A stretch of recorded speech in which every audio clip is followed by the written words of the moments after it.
span of Canadian politics in terms of ideology is really, really narrow.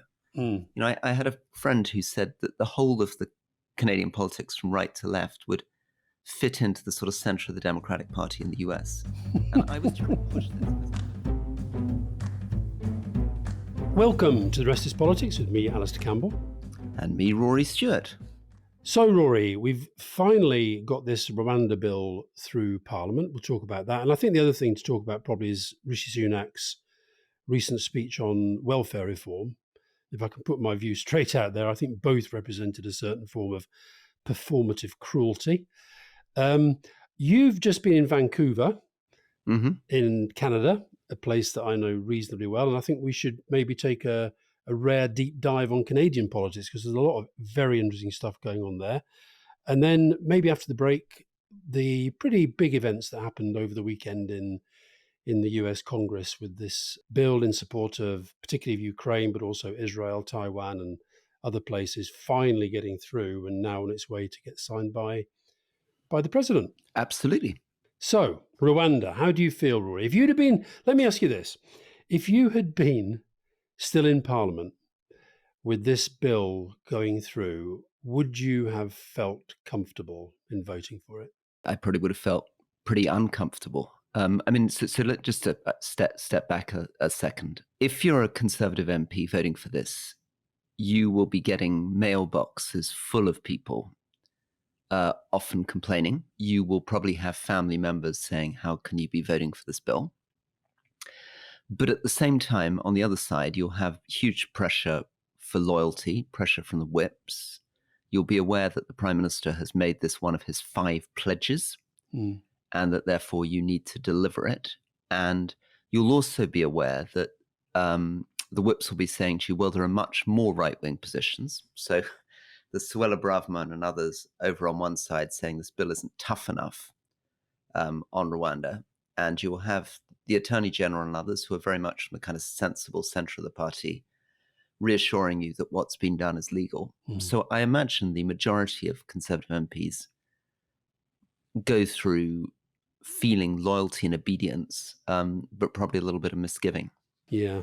I mean, Andrew Mitchell, who we both know and like, and has now been promoted to this position of Deputy Foreign Secretary as well as Overseas Development, was doing the rounds yesterday promoting it. And I mean, he did from the perspective, as you say, of collective responsibility, you have to sort of toe the government line. He kind of did okay, but I sensed discomfort. The thing that really sort of troubles me about the whole thing, as well as the obvious, which we've talked about before, and you talked on the podcast last week about, some policies are cruel but they're effective. Some policies can be, this feels like it's cruel and ineffective, and won't necessarily work just because they're going to get the odd plane off the ground at enormous expense. I think your big insight, which is almost all anyone needs to know about it, is that he should never have made this pledge in the first place. I mean, it's completely daft because he was setting himself up from the beginning for something that was going to be incredibly expensive. So I think you've pointed out it's going to cost £350 million at least. We're already, I think, at $500 million. And on the back of by the way, I didn't realize, on the back of the bill finally going into law, Kagame, leader of Rwanda, they pick up another £50 million. So there's this sort of, and added to which, a lot of the housing isn't necessarily still there. And I just think, just imagine if the government had put the amount of energy and time and money that they put into this, into sorting out food banks or sorting out child poverty or reopening libraries or something that really would give people a sense of, oh, these guys are on my side. They get what I'm about. I just feel this has consumed so much time, so much energy, so much money. And deep down, I thought Alex Carlisle, the former Liberal Democrat MP who's now in the House of Lords and who's knows this world inside out from some of the jobs that he's done in the past, and he made the point that we're actually passing a law to say something that is not true is true, and we haven't really got away from that fundamental. That a law says a certain country is safe. Well, there's a very impressive man called David Anderson Mm. who I know a bit, who was the big reviewer of terror legislation, who was essentially the last man standing in the House of Lords, trying to insist that there needs to be a committee to assess this. I also was one of the people who signed a letter pushing hard for an amendment to exempt people on the Afghan resettlement scheme for being included in this. I worked with Dan Jarvis, who's a Labour veteran and mayor, an MP on this. Andrew Mitchell was pushed very, very hard on that, and he kept claiming that the existing safe routes allows for those people to come. That's a very weird one. So just to explain that, so essentially what he's saying is, well, we don't need this exemption because they have other routes of coming and they don't have to get on a boat.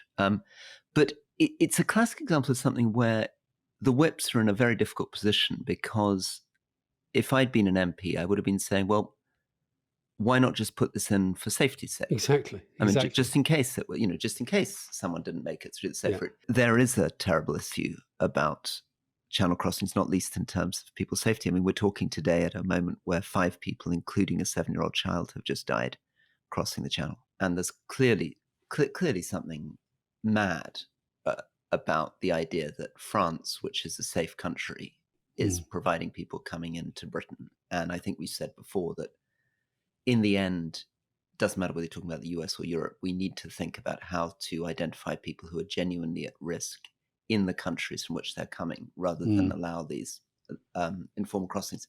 But the biggest problem is that it turned out to be a really ineffective, incredibly inexpensive thing that just doesn't remotely achieve its objective. So, I mean, regardless of what you think about the thing, it's just not remotely going to stop those boats. On the one hand, the whole premise is based on the idea, this entire legislation, that Rwanda is a safe country because they say it is. And yet, on the other hand, the argument why they need this entire scheme, is so that it's a deterrent. In other words, nobody would ever possibly want to go and be sent to Rwanda. So how on the one hand visit this great place that the houses are lovely and everything's going to be nice, and unlike the previous people who went there from Israel, they won't be desperate to go back to their own country. And yet at the same time, the whole point is that it's a deterrent. Also, sorry to quote him for 2 weeks in a row, although he does write some very interesting stuff. Peter Kellner, pollster, has sent round a thing on Prospect this morning, essentially showing that the debate on immigration is actually changing in favour of immigration.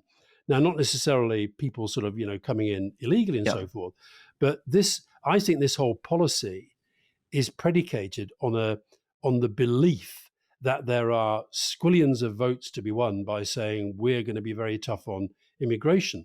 But Peter makes the point that the anti-immigration majority, which was 2-1 at the time, just after the Brexit referendum, is now level pegging. Which is fascinating, because it's at a time when we've had an incredible amount of immigration. I mean, the absolute numbers have been much higher than before Brexit. I mean, I think the total numbers, if you take out people leaving the country, was something like 1.2 million. And even if you insert people leaving the country, it's about 700,000 came in. And from a much, much wider variety of non-European countries, huge numbers have come into Britain now from Nigeria, from India, from Bangladesh, Pakistan. And so it is very interesting that the absolute numbers have gone up steeply, but public sentiment isn't there. I mean, can you explain that? Why do you think people are less concerned about it? I haven't had time properly to read Peter's stuff, but if I had to guess, I think I had to go into a hospital the other day for some tests, and you do notice the last time I was in hospital, I can remember making a list of all the different nationalities that were sort of involved, and a lot of them were European Union people. I think what's happened is that post-Brexit, there's been a sense of public service. You had all that stuff recently about Italian restaurants can't find Italian waiters.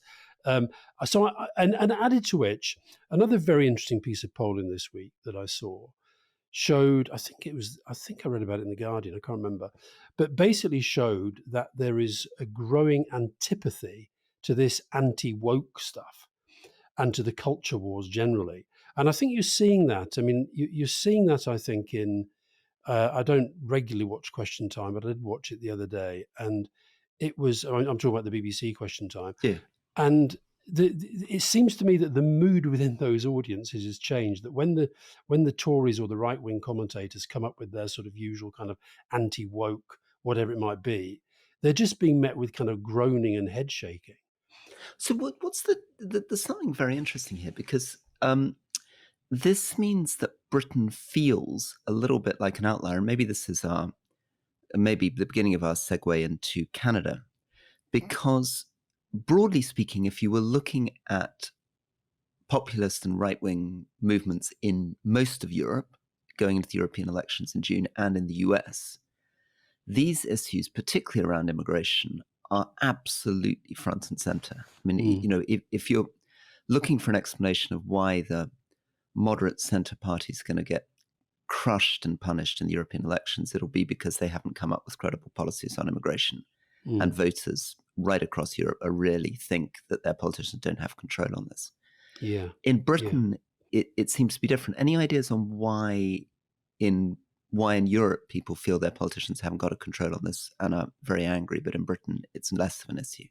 Well, I mean, look, we're discussing based on the fact that Peter Kellner has sent me this one piece of polling, or this polling analysis.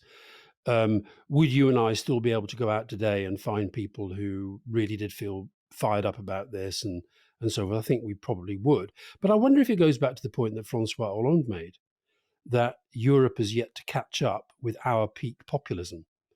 And so I've just, while you were talking there, Rory, I just skimmed through Peter's analysis. Goes as follows: the debate is now less about scroungers and more about workers. More attention being paid to the economic and social impact of immigrants, notably those. This is what I said. Notably those who work in hospitals and care homes.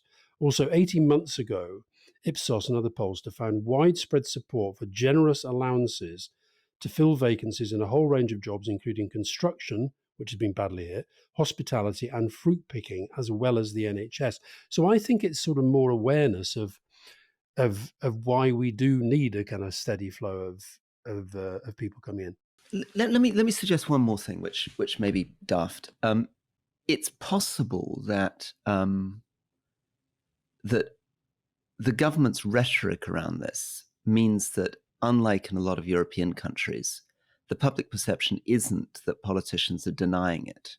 The public perception may be that politicians are tying themselves in knots unnecessarily to try to address it. In other words, maybe, and of course, Keir Starmer hasn't really distanced himself from Rishi Sunak much on this immigration stuff. So maybe actually the perception is that the Conservative and Labour parties are projecting in a way European countries are not, that they're tougher on immigration, even if the numbers are going up all the time. Yeah, I think there might be something in that. I mean, look, Labour have said they will dump this Rwanda plan, but I think the other point that Peter makes in analysis is that Labour, he actually thinks whether Labour may have to move in the direction of identity citizenship cards type approach to this, which I've not really heard much on that. But anyway, it's an interesting piece which we should put in the newsletter. Should we just talk a little bit about the Sunak's welfare speech last week, which again I felt fell into the performative cruelty side of life. Well, that was a very, I mean, so for people who haven't picked up on it, and you make a point which we'll get to when we get to Canada, which is the fact that politicians get to a stage where nobody's listening. And I'd be interested to know actually how many people really picked up on this speech or paid much attention to it. But anyway, 4 days ago, it was a big speech from his point of view. And it was trying to attack essentially the sick note culture. So it was a speech where he begins with very sort of reasonable sounding language, saying how proud he is of the welfare state and safety nets. And then he goes on to say, but there are 800,000 people fewer in work, and a lot of them are young people, and the number of people being signed off as sick has massively increased. So he says a figure, I think, that gone from being, less than 20% in 2011 to 60% now getting sick notes, and that this is a real problem. And he tries to say it's a problem not just for the economy, but for the individuals who would be better getting into work. And then he comes up with his solutions. And his solutions seem to be, firstly, much tougher assessments on sick notes. So taking it out of the hands of GPs and setting up some new agency that's going to assess people. Sanctions. So if you recommended to go back into certain kinds of work and you don't do it in 12 months, your benefits will be cut off. Much more attempts to try to challenge statements around mental illness, etc. I think, I mean, a couple of things on it. I disagree with this way of looking at welfare. I think it's actually missing the point about most of the people who are on welfare. And, we can talk about that a little bit more, but I guess it'll be, just very quickly on that. Certainly in my experience, in my constituency or traveling around, I don't come across many people who are just idle.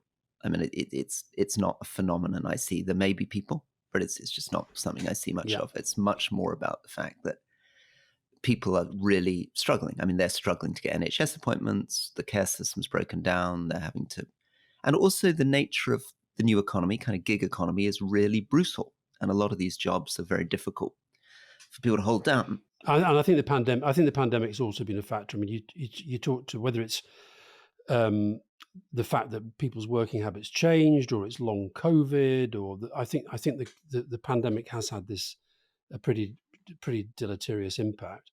I really didn't like the way he talked about mental health, though. I felt that we were going back a decade. I feel that at least David Cameron and Theresa May seemed to me to understand that mental health was a real challenge and that these were real issues. And the way he talked about it, half of all people claim, basically saying they've got depression and anxiety, but, and the doctors just sign them off. Well, we're going to put these kind of, health and work you call them health and work professionals. Well, I don't know what a doctor is.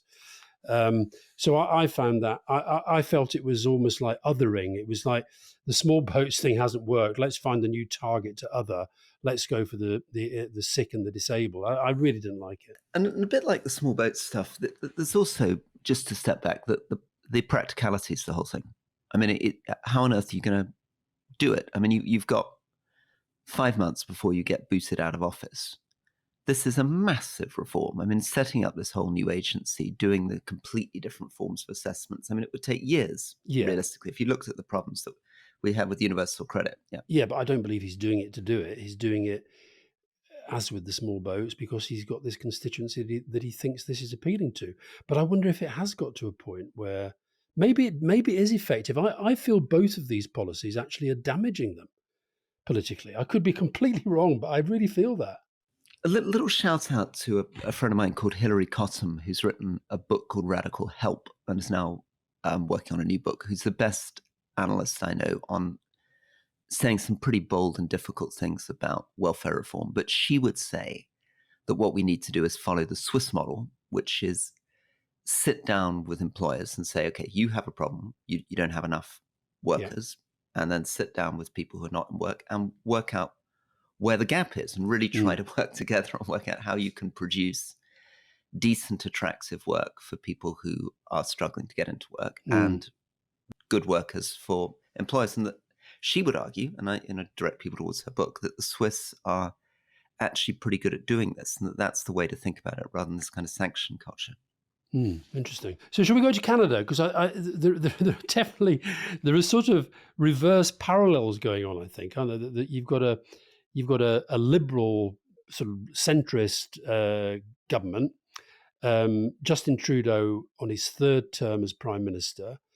You've got a Conservative Party opposition led by this pretty populist guy, Pierre Poilievre, and Trudeau seems to be in real trouble. And they've just had a budget, which I think a lot of people in his party see as the sort of last big chance to move the dial.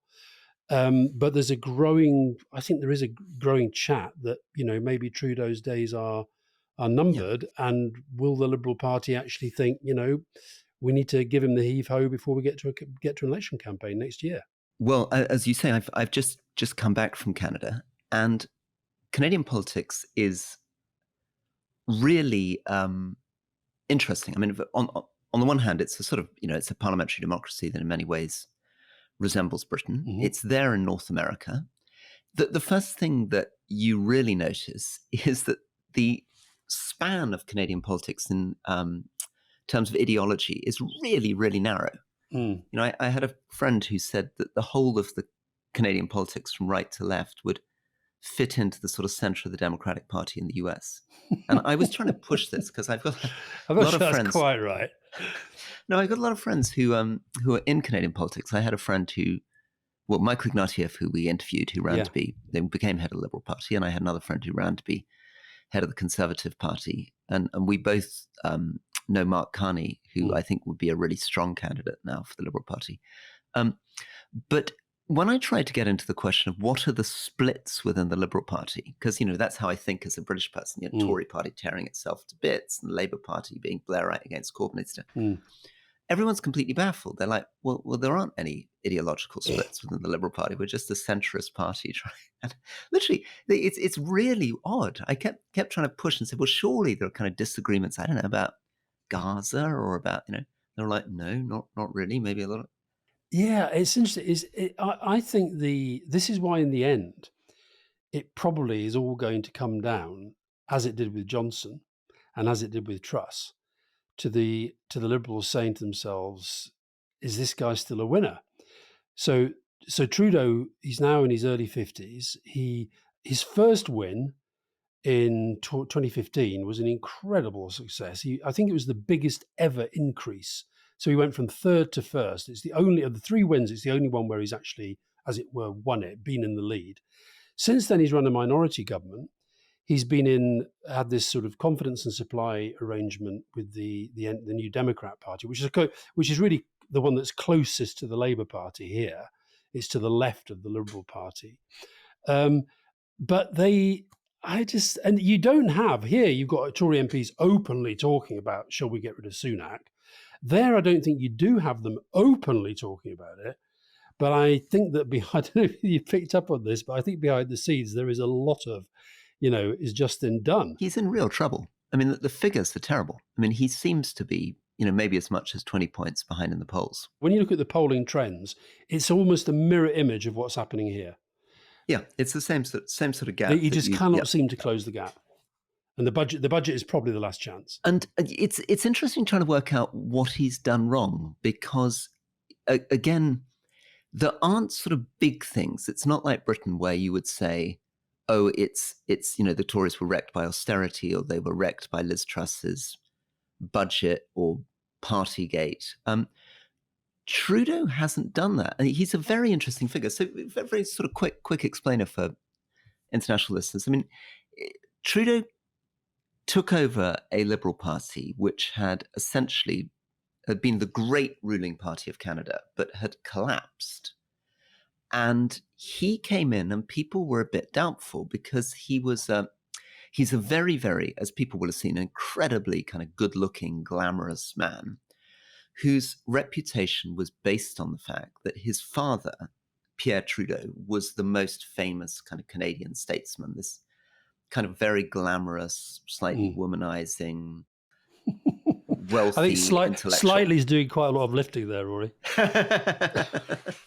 And Justin, we should just say Justin, he really broke through. Obviously, he was as a baby, he was born when Trudeau was Prime Minister. There's an amazing old clip of Richard Nixon paying tribute to them having this baby and saying, I bet he'll be a future Prime Minister. Yeah, that's right. He toasts him as the future Prime Minister of Canada, doesn't he? Yeah. When he was 28 and Pierre Trudeau died, Justin Trudeau made this amazing eulogy, which, of course, it was a state funeral. It was live on television. And that's when he really broke through as a sort of... Until then, nobody has thought he was going to go into politics. No, and it's very interesting. I'd love you to see if you can think of any British politician who's like this. So Trudeau's almost exactly my age. So I sort of get a sense of tracking him because, I left school and I went into the army very briefly. And then I obviously went to university. Then I joined the Foreign Office. I served in Iraq, set up an NGO in Afghanistan and stuff. And during all this period, right the way through, in the same age as me, through to his early 30s, it's very difficult to know what he was doing. He was a snowboarding instructor. He was a reserve teacher for a little bit in some private schools. He appeared once in a CBS miniseries. But basically, the attempts to profile him from his teens through to his early 30s, nobody can really find out how to profile him because they just kind of interview the guy who used to be a snowboard instructor with him and they shared a couch in a Canadian ski resort, and they're like, "Yeah, he was quite a wild skier," and so it's a totally and obviously when he entered politics, therefore people thought he's a bit of a lightweight because he really hadn't done a kind of rich young man who hasn't really done much with his life. He then proved to be far tougher and far more on message when he came in as Prime Minister. And he runs a very tight ship. I mean, I think one difference between Canadian and British politics, again, seems to be the party discipline is extreme.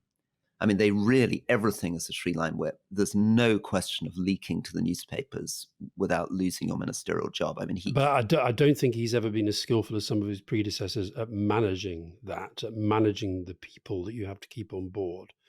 And yeah, but you're absolutely right. I don't think people really, Nixon when he was a baby, notwithstanding, I don't think many people thought this guy's future is necessarily going to be in politics. But then he has this great win. He did some pretty big things as well.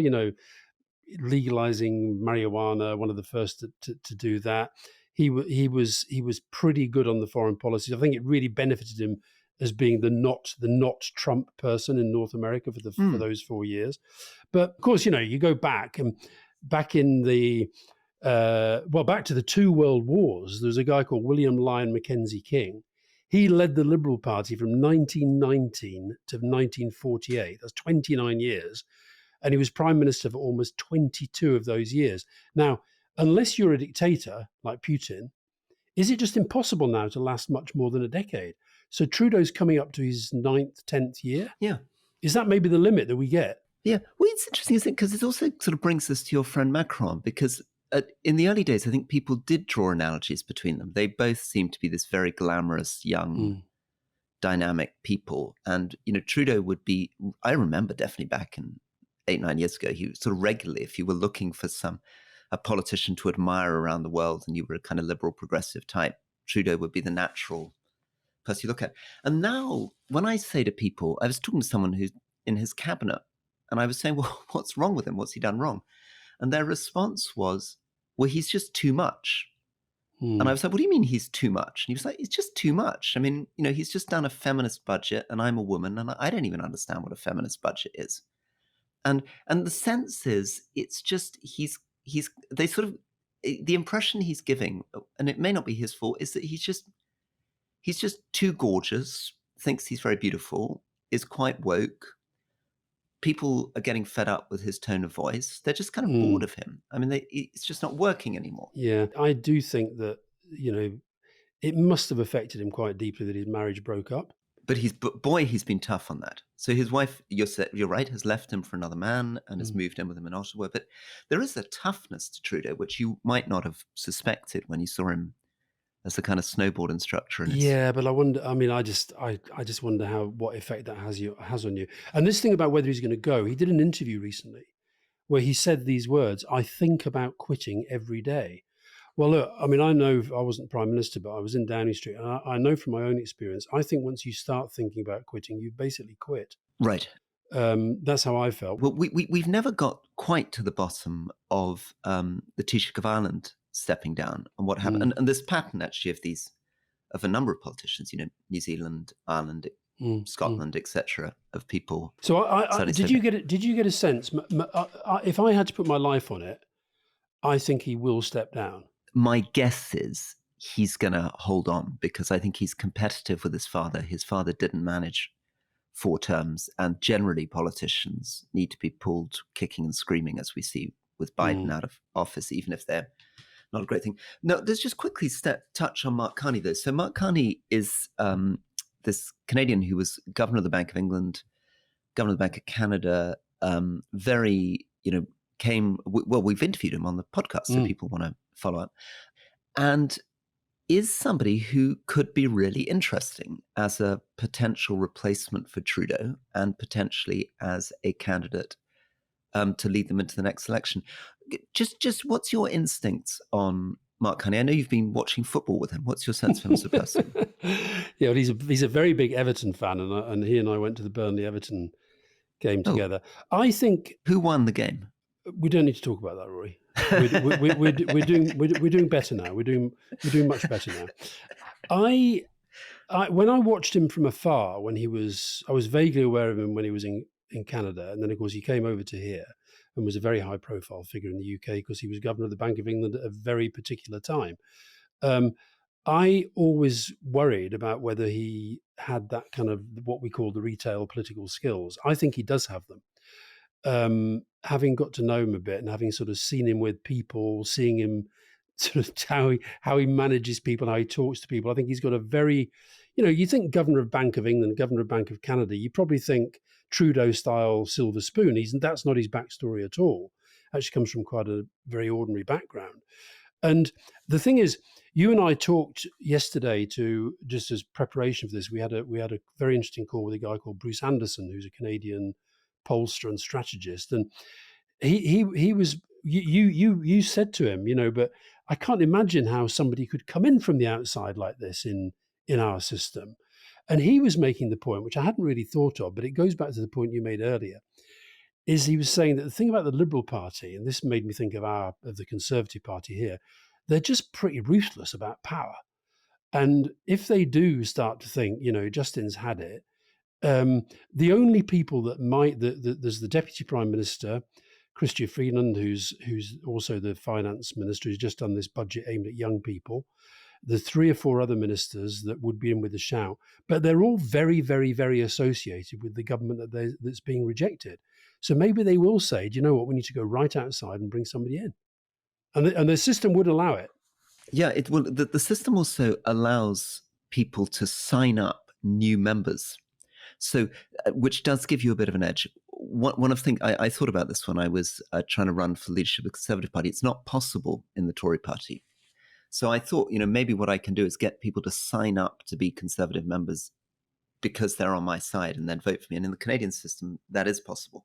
So if you were able to do that, and the people you sign up can vote, whereas in the British system, people who signed up very recently can't vote. They're trying to prevent you coming in from the outside in that way. Yeah. The other point, of course, that Bruce made was that you can become leader without being an MP. But equally, I guess I'm probably right that there will be a lot of pretty cross MPs who feel we've put in the years, we spent a lot of time delivering leaflets. This is quite a grand person coming in from the outside. They may do, yeah. And I think that will be the thing that he really needs to challenge, which is people will say, you haven't put in the hard yards. You've not been standing in the ridings. You've not been standing on rainy days, pushing leaflets through doors. Certainly that would be the response in Britain, wouldn't it? Let's just talk very briefly. We've mentioned him a couple of times on the podcast before, but let's just talk briefly about the guy who's leading the Conservative Party, Pierre Poilievre. 44, he's been an MP since the age of 25. Quite an interesting backstory, which I think doesn't help Trudeau, because Trudeau's trying to portray this guy as the friend of the uber rich. He was adopted as a baby. His mother was 16. His father, his adopting father, later came out as gay. He's worked in politics all of his life. What he has done very, very well, this does relate to the populism in other parts of the world, including here.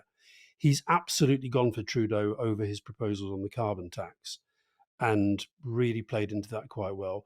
He's got some quite populist positions, defund CBC, the Canadian broadcaster. But he's not a Trumpian. I mean, he doesn't sort of go hell for leather on immigrants and that sort of thing, and it probably would backfire if he did. But he's got a populist feel to him. But the other thing that's happening, and again, a bit of a mirror image of us, he's not really getting tough scrutiny. I think there's just the feeling he's, we can probably live with him kind of thing. He's also not laying out a platform or a manifesto. I mean, that again echoes a little bit the Labour Party in Britain. He doesn't feel he needs to it. Doesn't feel he needs the detailed policies that have been put forward. Have you read the base lecture? Yeah.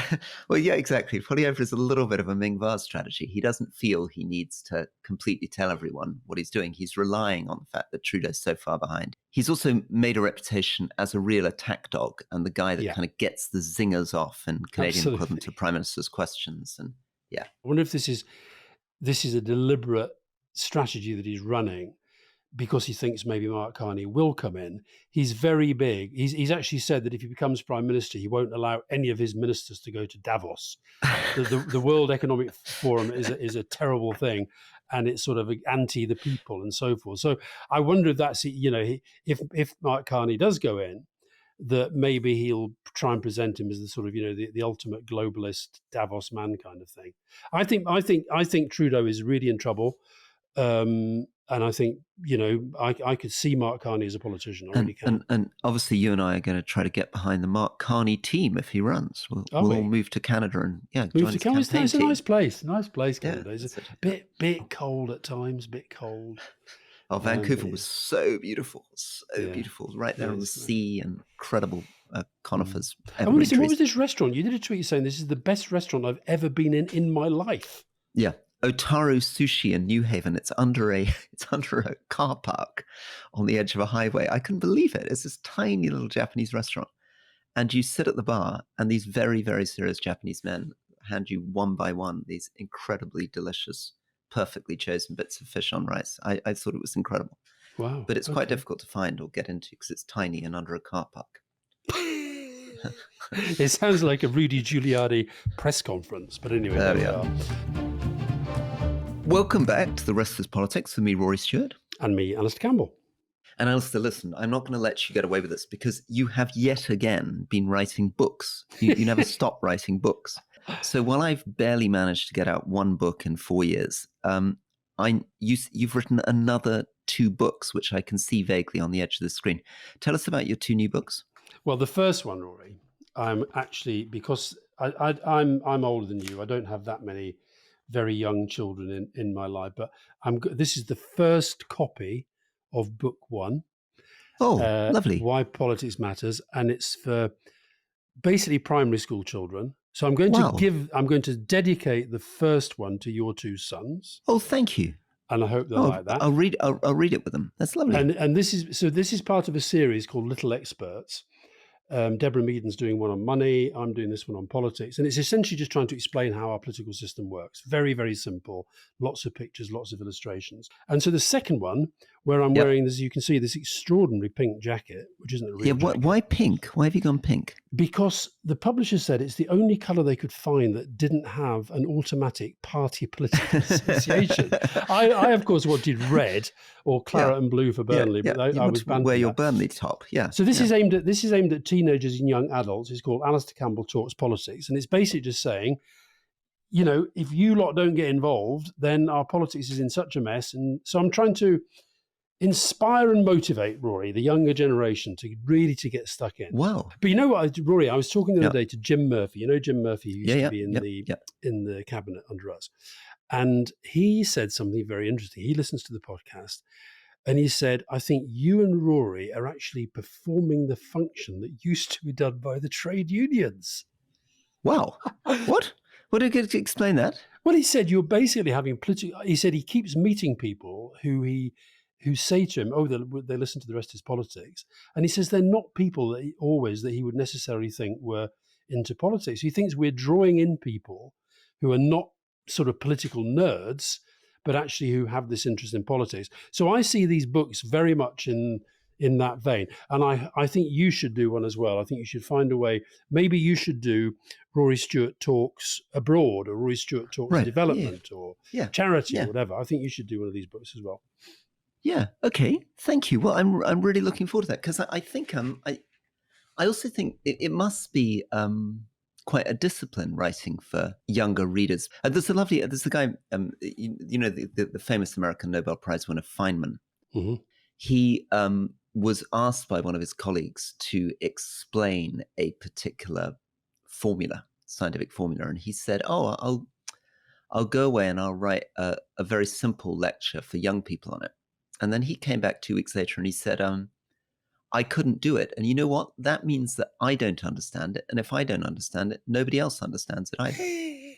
Yeah, absolutely. I genuinely do think unless we re-motivate a younger generation to understand that politics matters and that it's important and that it's for them, then I think we're in real trouble and we're just going to get, really bad people constantly going into politics. And it's coming out end of August. Right. You can pre-order now. You can pre-order now. Yep. And also Waterstones have signed up to get. I've got to go in and sign loads of them at Waterstones, and you can order them through that. And we're going to put the link in the episode description box. Plugging over. Congratulations. Well, congratulations. Right. Now, big news, apart from the books, big news is that the US has finally passed this $60 billion package, which got stuck in Congress for support for Ukraine and other places, including Israel and Taiwan. And that, of course, brings the focus back on the big question. What is this money for? Right? Why is the US sending $60 billion to Ukraine? And what's the big objective? What are they hoping to achieve now? Because the offensives didn't work last year, didn't manage to break through the front lines. The Ukrainians didn't break through and retake territory. Russia is now on the offensive back. They took Avdiivka. They feel much stronger and more powerful. They're firing 5 to 10 times as many artillery missiles as the Ukrainians is going back. They're beginning to mount airstrikes. And the question is, what's the big idea? And I wanted to just quickly just sort of maybe answer that question in my own terms and then give it back to you. Yeah. I think the criticism probably of the way the US and others have played it is that we've been quite risk averse and we haven't provided the support ever as quickly or in the scale that Ukraine has needed. The pattern that you will remember is that Zelensky goes out and says, I need this particular bit of kit. And Germany or the US or whoever says, no, you can't have that. It's not suitable. And then about 9 months later, finally provides it. And the reason for this is the US, and here I again, in the episode description box, there's a guy called Jack Watling at Rishi, who is the most unbelievable British expert on Ukraine and flies all the way around the world advising the US government and others. And so I was just chatting to him on this. And he says that the problem is that the US government has basically had 3 objectives. And objective number 1 was they don't want to escalate this into a war between the US and Russia. Makes it very cautious. Second is they want to keep the coalition together, the NATO coalition together, and do deterrence. And number 3, but very much far down the list, was protecting the territorial integrity of Ukraine. And this has meant that there's been a lot of slightly risk-averse, half-hearted measures, which have really meant probably that Ukraine's never going to be able to break through. Oh, sorry, well, I'm not quoting Watling there. I don't think you can say that, but that's my instinct. Yeah. I mean, look, you said at the start, how has this sort of taken so long? I mean, part of the reason, Mike Johnson, the Speaker, the Republican Speaker in Congress, he got a lot of credit and a lot of praise, rightly, for sort of staring down the sort of pro-Putin MAGA people. But he did take 6 months. Because Trump was against. I mean, that's the basic story, isn't it? Exactly. Yeah, Trump was mobilizing the Republicans against it. Yeah, and Johnson went to see Trump. Trump seems to have moved a bit, which I think has emboldened Johnson to face them down. But it has taken a long time, and during that period, the Russians appear to have taken advantage. And look, we've talked often about the difficulties in the imbalance between the speed at which democracies can work against the speed that dictatorships can work. So as you said before, Russia has become very much a kind of defense military economy. Europe and America are trying to step up in terms of production and so forth, but it's a lot slower. And so this has taken month after month after month after month. It took a lot of quite clever politics and quite dangerous politics from Johnson's perspective. He did this thing where he separated all the issues out. He allowed people a little bit of sort of pick and mix of what they could vote for, what they could vote against. But it is still quite alarming, I think, that 112 Republicans voted against this and 101 Republicans voted for it. So to get it through, Biden had to rely on the Democrats and 101 Republicans. But there's a very interesting piece we should put in the newsletter from a guy called David Frum, who I knew a bit because he was a speechwriter for George W. Bush. So he's a kind of Bush Republican, as it were. He actually said that he felt the 2 big losers out of this, one was Putin and the other was Trump, because what this showed was that maybe there is a growing body of Republicans who are not just going to take the sort of whatever madness Trump comes out with as their instruction. And you have to ask yourself, the party of Reagan, the party of Roosevelt, the party of Eisenhower, sort of essentially standing up. That Marjorie Taylor Greene, I mean, they're now starting to call her Moscow Marjorie. She almost echoes a lot of the talking points that come out of the Kremlin. How the hell has that happened? No, it's amazing. I'm here in Yale, and one of my colleagues who's sort of down the corridor from me is a man called Tim Snyder, and there's an amazing clip that Oh we can God, share. Rory, Yeah, you living next to Tim Snyder? I am. Well, he's one of my heroes, and we have to get him on the podcast. Well, there we He are. is the man. I'm having a cup of tea with him this afternoon, so I will say Excellent. that we'll get him on. Anyway, he was up against Marjorie Taylor Greene, and he is as you know, the great expert on Ukraine. And this is when she basically was trying to sort of suggest that the Ukrainians were Nazis and that Zelensky was corrupt and all the usual stuff. Yeah. And he basically just sat there and barreled out the facts of history. And then there was a very good Democrat. I didn't catch his name. There was a very good Democrat who came in the back of him, and I mean, it really put her in her place. But you know, they are that party is not the party of those leaders that I mentioned, but this does indicate that maybe Mike Johnson feels more confident that he will have Democrat support if there's a move against him, and that would maybe keep him there. Yeah. Well, I mean, let's just look at the strategic bit for a second. So. What are they trying to do? They're basically trying to buy two things. They're buying artillery and they're buying air defense. They're buying artillery because if they can't get the artillery shells, they're dependent on pushing their soldiers forward with small arms, and they end up losing an enormous number of soldiers. So they need the artillery barrages to try to stand back and save their soldiers from close quarter stuff. Yeah. The air defense stuff is that the biggest threat to Ukraine now is the Russian Air Force. There's a lot of problems with the Russian Air Force, but if they can begin flying medium altitude and dropping bombs in the way that they did in Syria, Ukraine will be in real trouble. At the moment, because of their air defense systems, they've been able to make them either fly very, very low, in which case it's difficult to get accuracy, or fly very high and fire from a long way away. Similar problem. But they're just beginning to break through at kind of medium altitude, so they need the air defenses. But this stuff, artillery and air defenses, is about trying to defend. It's about protecting their front lines. And the question is, are they going to be able to use the next year to be in a position to mount an offensive in 2025? Nobody thinks now that Ukraine's going to be able to recapture territory this year.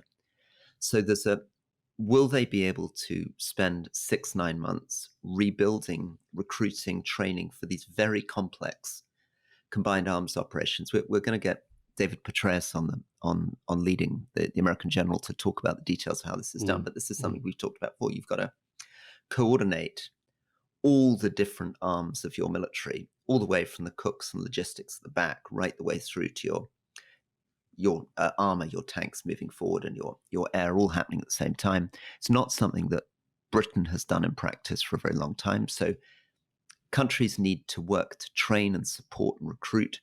And if we're talking about next year, the big question is Trump, because this money might get them through the next few months, but they're going to need a colossal amount of money in 2025. And it's not likely that Europe is going to step up enough to fill the hole if the US steps back. So there's a lot of pretty uncertain variables, which makes me a bit doubtful about whether Ukraine will be able to do this in 2025, including the fact that the Russians keep getting stronger in some ways. Yeah, I think there is a slight problem with the extent to which the expectations have ramped up so high on the back of this. When you saw the American Congress people waving Ukrainian flags and Zelensky obviously welcoming this, and you know, I think it's important to be realistic. This is going to get them back in the game. It doesn't mean that they're going to necessarily be set up to, you know, to make the sort of advances they were talking about a year ago. And the other thing I saw that was quite alarming, actually, was there was a line came out of the Kremlin on the back of this, essentially saying that, you know, that they need to be targeting now these the supply of these weapons. Now that I think that was because, you know, there's a lot of talk about a lot of this stuff is already in Poland and in Germany in particular. So are they talking there about, you know, once they know what sort of weapons they're talking about, whether they can somehow find out the transportation and take them out? I don't know. I just thought it was quite quite creepy. And Steve Rosenberg of the BBC, he put a very interesting post out this morning where he was going through today's or yesterday's Russian newspapers, and I mean, God, they were going for Mike Johnson in a big way. So this has obviously gone goes without saying gone down very, very, very badly with the Russians. They will use that for their own narrative. But I think you're right to be cautious about suggesting that this is going to be a kind of a massive immediate game changer. And you've also put your finger on something that I think people haven't made enough of, which is the Russians, of course, know that the number one fear of the US is that this could escalate into a bigger conflict, which means that Russia has every reason to signal that they might turn it into a bigger conflict. That, as you say, they might go after the supplies in Europe, that they might, you might get them talking again about tactical nuclear weapons, because Russia can't allow the idea to get out that America can do whatever it takes without escalating into a bigger conflict. Final thing, I think, is what's the end state? Well, obviously the end state is not that anybody now seriously believes, I'm afraid, that Ukraine is going to be able to retake eastern Donbass. So these Russian-speaking, more now largely ethnically cleansed, more Russian areas of eastern Ukraine, which were taken in 2014, those bits, I'm afraid nobody thinks that Ukraine's going to be able to retake. Crimea may be, but again, pretty unlikely, because it's a very, very Russian-cultured peninsula. So what this is really about is increasing the leverage and negotiating position of Ukraine when they go into a negotiation. And that will be, from the Ukrainian point of view, yes, the settlement on territory, Russia giving a bit, Ukraine giving a bit, and some settlement, but guaranteeing Ukrainian independence. Because what the Russians are trying to say is, yeah, well, you can join the EU if you want, but we're going to essentially have a Russian puppet government in Kiev, and we're going to keep all this territory. Yeah. My final point, we focused on Ukraine, which was the biggest part of this package that went through the House of Representatives. But there was also more support for Israel, also commitment to something we talked about last week being ignored. So thanks. I think we should acknowledge that they also recognize the need for more support for Sudan, humanitarian in Gaza, and Haiti as well. And there was also another measure about sort of, trying to stop TikTok having such an influence within the American debate. So it was a pretty significant day all round. Good. Well, I'm here in the US, and I'm also here in Yale, where the just a sort of small kind of final side note, the students demonstrating in solidarity with Gaza occupied the center of the university over the weekend and were cleared by police yesterday morning.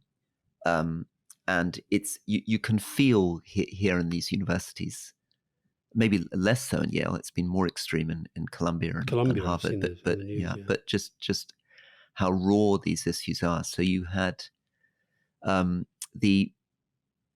went down to see the demonstrations. The pro-Gaza demonstrators here, many of them are masked because they're worried that they're not going to be able to get jobs afterwards if their faces are seen. Then you've got counter demonstrators who are more pro-Israeli, who are filming, trying to capture social media footage of people making anti-Semitic statements.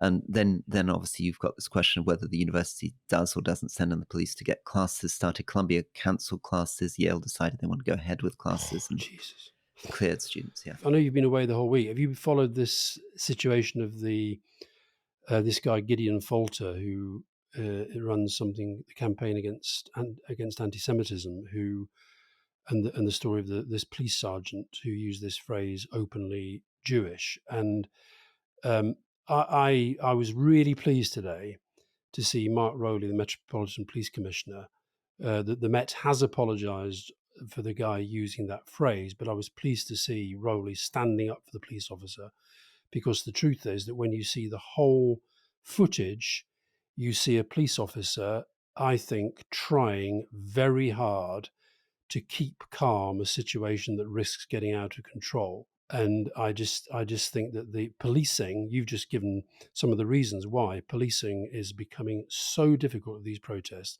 because of everybody carrying a mobile phone, people trying to get the police to overreact, people trying to provoke certain situations.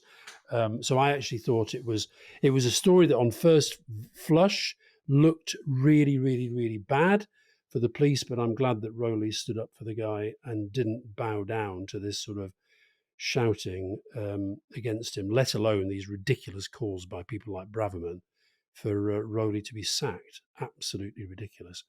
Well, Alistair, I mean, there's the slightly sobering notes to end on, but since we've been discussing the US, Biden, and funding for Ukraine, there is something pretty exciting which is going to be happening on the rest of this politics for the 6 months running into the US election. So let's just check if our friends on the other side of the Atlantic are ready, and perhaps in honor of your musical taste, a short musical interlude.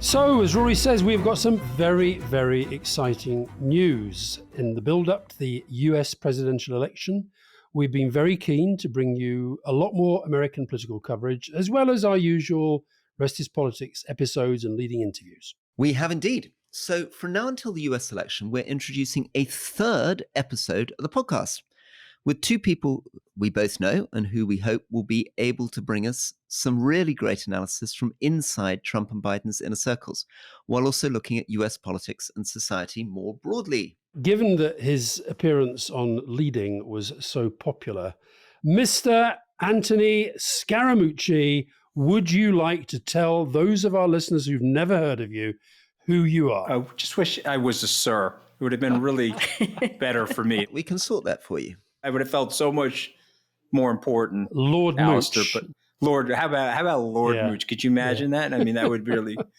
we wouldn't even understand it here in America, so it wouldn't matter as much to us. But so I obviously am the former White House communications director, fired after 11 days, okay? Or you could say 954,000 seconds. Sometimes I say it that way to my therapist. It makes me feel better. But prior to that, I was on Wall Street for 30 plus years. I've got a 36-year career on Wall Street now. I run a company called Skybridge Capital, but have been very active in politics, particularly the last two presidential campaigns. I'll turn it over to Caddy K. Yeah, just quickly before Caddy comes in. So any of you who've watched the BBC's US political coverage over the years will be very familiar with Caddy K. She's a British broadcaster based in Washington, D.C. She was the BBC's main anchor on the last two US elections. So, Cassie, would you like to quickly introduce yourself? Tell us a bit more about Trip US. Yeah, I'm somebody who doesn't need to be a lord or a sir, and will wonder how I'm going to wrestle with Anthony's healthy ego over the next few months. I have been in America for more years than I can count covering American politics. And we thought, look, if you're ever going to launch a show about US politics, this is the year to do it, right? Where we have a president who is 80 years old, the oldest ever, another guy running for president who Anthony knows all too well, who's now sitting in a courtroom up in New York as the first guy to run for president actually under criminal indictment and on trial. So with so much going on, it seemed this was too good an opportunity to miss. So the show will come out every Friday morning on the Rest is Politics feed. And Anthony and I will try and give you a look behind the curtains. I always have this sense that people think they understand America, but they don't really. So we'll give you what's in the news, but we're also, both of us, very keen to give you a kind of a take, an insider and an outsider's take on what makes this extraordinary country tick. It's great to have you both, because we thought about doing this ourselves, and Rory spends a lot of time in the States, and I like to think I understand the US reasonably well. But I think you're right, Katya. I think that even people who follow this stuff closely, I think you guys will be an absolute boon to our listeners in terms of understanding what's going on. And actually, your friend Donald J. Trump, currently in New York, I quote something you said on our podcast endlessly. You said there is no way this guy can win the upcoming election. Do you still stand by that? I'm choking because when you think about him winning, I think about myself living in Rory's basement It's a nice possibly basement. for 4 to 6 years or for forever, maybe. But no, I don't think he can win. And I think that this is the first big blow to him, this criminal indictment and the trial that he's facing right now. But there's other blows coming. This would include the documents case, the insurrection case, and even the election interference case, all of which may or may not come by the election. But these court decisions that are coming, I don't think the Supreme Court of the United States is going to rule that he has absolute immunity. The betting markets in the U.S., something that we all track in the hedge fund community, now has Biden pulling ahead slightly. And I think that's where it will be as we get towards the end. Anthony, I'm really looking forward to having you in my basement. But can I just sort of follow up and maybe throw at you and Cassie? Because we had Arnold Schwarzenegger on Leading. We interviewed him. And he didn't want to be drawn at all on Donald Trump, kept saying, well, I don't think he's really going to be the candidate anyway. It won't really make it through. What's going on there? And would it make a difference if a big Republican figure like Arnold Schwarzenegger came out clearly against Donald Trump? And why do you think he's been a little reluctant to do it so far? I don't know that it will make a difference because you've got two parties, right? You've got the Donald Trump party and then you've got the rest of the Republicans. And you speak to people who do focus groups here all the time. I'm thinking of somebody called Sarah Longwell, who we should get on, Anthony, because she's great. And she focus groups Republicans all the time. And she says, okay, if Donald Trump were not the head of the Republican Party, who do you want? And their answer is Tucker Carlson.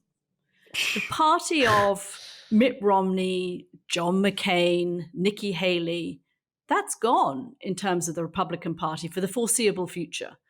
But I think he's reading the winds in terms of where the Republican Party is going. This isn't a party that's going to allow for somebody who we would think of as a regular conservative, small c conservative politician. Would it make a huge difference if really big Republican figures came out highly critical? Would they be able to move voters against him, or is it too late? No, I think they could. I think they could dent the system. But remember, this is a system of increments. You get 2 to 3 million voters that switch sides away from Trump in the swing states. It's over. He's never gotten above 50%, never will get above 50%. And he's an unpopular figure in America, but he's managed to win the presidency one time through the process of the Electoral College.